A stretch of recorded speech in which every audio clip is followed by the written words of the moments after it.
जय हिंद दोस्तों, आप सभी का स्वागत है आपके अपने सैनिक वेलफेयर यूट्यूब चैनल में।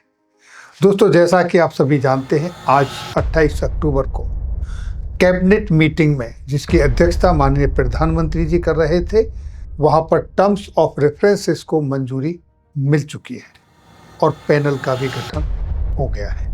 पैनल में जो टीम है वो कुछ इस तरीके से है जो आप देख रहे हैं। ये देखिए, चेयरपर्सन श्रीमती जस्टिस रंजना प्रकाश देसाई, जो कि फॉर्मर जज हैं सुप्रीम कोर्ट ऑफ इंडिया के, और मेंबर, पार्ट टाइम मेंबर्स, जो कि प्रोफेसर पुलक घोष, प्रोफेसर IIM बेंगलोर से हैं, वो पार्ट टाइम मेंबर हैं अस्थाई, और मेंबर सेक्रेटरी जो कि Shri Pankaj Jain, currently secretary petroleum and natural gas. एक पैनल आपके पे कमीशन की रिकमेंडेशन देगा, रिपोर्ट तैयार करेगा, और उसके लिए टाइम है 18 महीने का। यहाँ से आगे बढ़ने से पहले मैं आपके लिए एक बहुत ही महत्वपूर्ण एक इन्फॉर्मेशन है जो इस ग्रीन पट्टी के पीछे छिपी हुई है। ये आप देख रहे हैं, कैबिनेट का जो टर्म्स ऑफ रेफरेंस अप्रूव हुआ है वो प्रेस रिलीज जारी हुई है। अभी तक के मेरी जानकारी के अनुसार किसी भी पे कमीशन में शायद ऐसा नहीं हुआ जो लगता है 8वें वेतन आयोग में होने वाला है।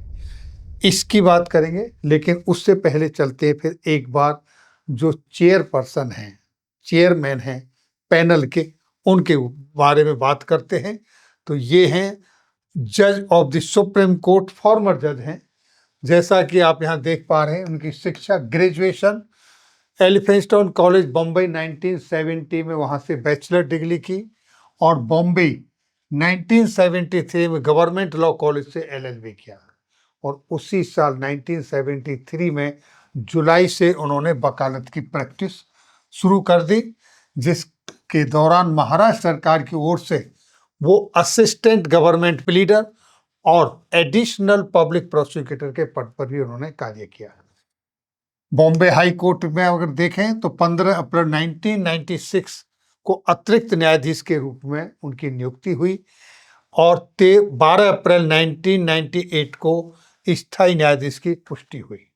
इसके बाद 2011 तक बॉम्बे हाई कोर्ट में न्यायाधीश रही। सर्वोच्च न्यायालय सुप्रीम कोर्ट में उनकी नियुक्ति हुई 13 सितंबर 2011 को, और 29 अक्टूबर 2014 तक वो सुप्रीम कोर्ट में कार्यरत रहे।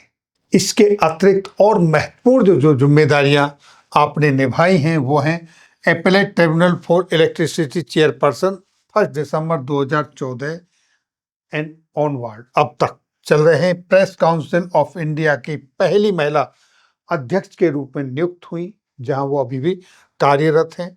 Delimitation of commission of India के अध्यक्ष पद पर नियुक्ति मिली। UCC कमेटी, यानी गुजरात में UCC, यूनिफॉर्म सिविल कोड की रूपरेखा तैयार करने वाली पैनल की अध्यक्ष रहीं।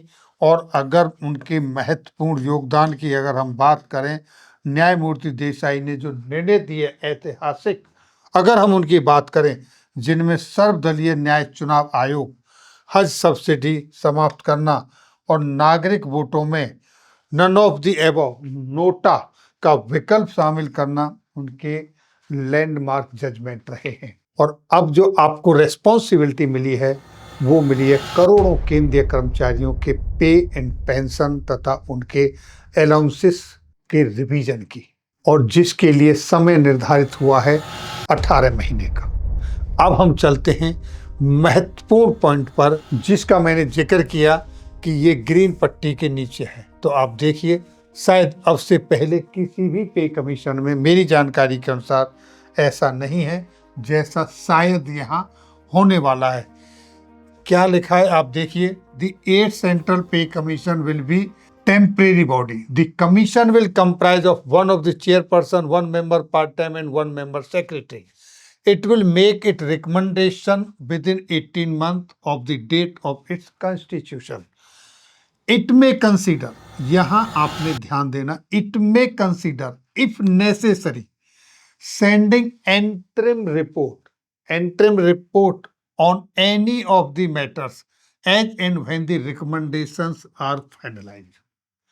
तो क्या 8वें वेतन आयोग में पार्शियल रिकमेंडेशन भी आएगा, यानी बीच में रिकमेंडेशन आएगा? क्या 8वां वेतन आयोग 2 हिस्सों में आएगा?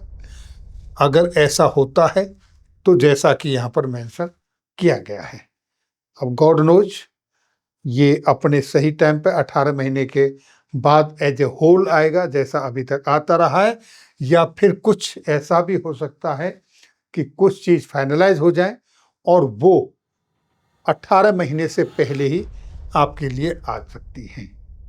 तो यहाँ से ऐसा प्रतीत होता है। इसके ऊपर आपकी क्या राय है? कमेंट्स बॉक्स में अपनी राय जरूर दें। और दूसरी चीज़, ये 4-5 पॉइंट हैं जिनको ध्यान में रखते हुए पे कमीशन का एनालिसिस करना है, रिकमेंडेशन देनी है। बैकग्राउंड जैसा कि आप पहले से जानते हैं, हर पे कमीशन 10 साल के इंटरवल के बाद लागू होता है और पिछला 7वां वेतन आयोग आपका 1 जनवरी 2016 से इम्प्लीमेंट हुआ था। तो ये जो पे कमीशन 8वां है ये भी आपका 1 जनवरी 2026 से लागू होगा, क्योंकि 18 महीने का समय मिला है अपनी रिकमेंडेशन देने के लिए। पैनल के पास 18 महीने के दौरान अपनी स्टडी करके रिपोर्ट देना है, तो वो उसके मुताबिक ये पे कमीशन की रिकमेंडेशन अप्रैल या मई के महीने में आ सकती है। उससे पहले भी हो सकती है, उसके बाद डिले भी हो सकती है, लेकिन जो इम्प्लीमेंटेशन होगा वो 1 जनवरी 2026 से ही होगा। ये थी जानकारी आज की इस वीडियो में। फिर मिलेंगे आपके वेलफेयर से जुड़ी किसी अन्य जानकारी के साथ नई वीडियो में। तब तक के लिए जय हिंद, जय भारत।